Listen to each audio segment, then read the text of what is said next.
டெல்லி கணேஷ் ஒரு மாபெரும் மனிதர், நியாயமான, நாணயமான, நேர்த்தியான ஒரு மனிதர். பொது வாழ்க்கையிலும் ஒரு அற்புதமான மனிதராக இருந்தாங்க. நடிப்பில் ஒரு இயற்கையான ஒரு நடிப்பு திறமையில் ஒரு மக்களை அழ வச்சிருவார். ஆள் மனதிலிருந்து ஒரு நடிக்கிறது தெரியாமல் நடிக்க தெரிந்த ஒரு இயல்பான ஒரு கலைஞன். திரையுலகம் அவரை இழந்து விட்டது, மிக்க வருத்தமாக இருக்கிறது. அவர் கடமைகளை ரொம்ப சரியாக செஞ்சுட்டு போயிருக்கார்.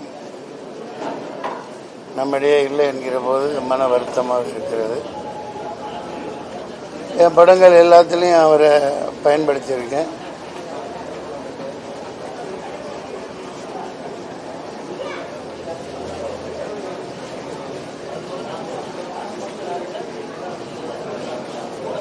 ஒரு ஆத்மா சாந்தியடைய பிரார்த்திக்கிறேன்.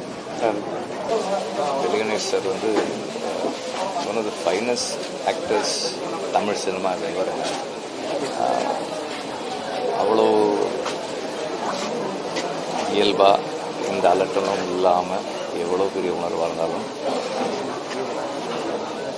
அவ்வளவு கன்வின்சிங்காக கடத்தக்கூடிய ஒரு நடிகர். தனிப்பட்ட முறையில் எனக்கு அவர் ஆர்டிஸ்ட்ன்றதை தாண்டி நான் அசிஸ்டன்ட் டைரக்டராக ஒர்க் பண்ண எல்லா ப்ராஜெக்ட்ஸுமே, பாலுமந்திரத்தோட நான் ஒர்க் பண்ண எல்லாத்தையுமே ஒர்க் பண்ணியிருக்காரு.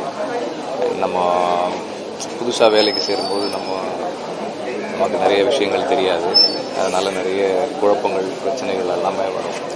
அந்த நேரத்தில் அவ்வளோ அரவணைச்சு, அவ்வளோ சொல்லி கொடுத்து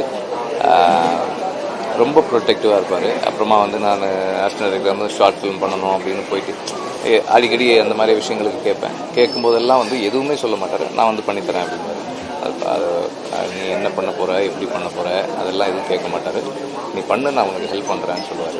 எப்போவுமே is always been very supportive. எந்த எஃபர்ட்டு எதுனாலும் வந்து ரொம்ப சப்போர்ட்டிவாக பேசியிருக்காரு எனக்கு அந்த அசிஸ்டன்ட் டைரக்டர் டைம்ஸில். அண்ட் தனிப்பட்ட முறையிலையும் தமிழ் சினிமாவுக்கும் கணேஷருடைய மரணம் வந்து ஒரு பெரிய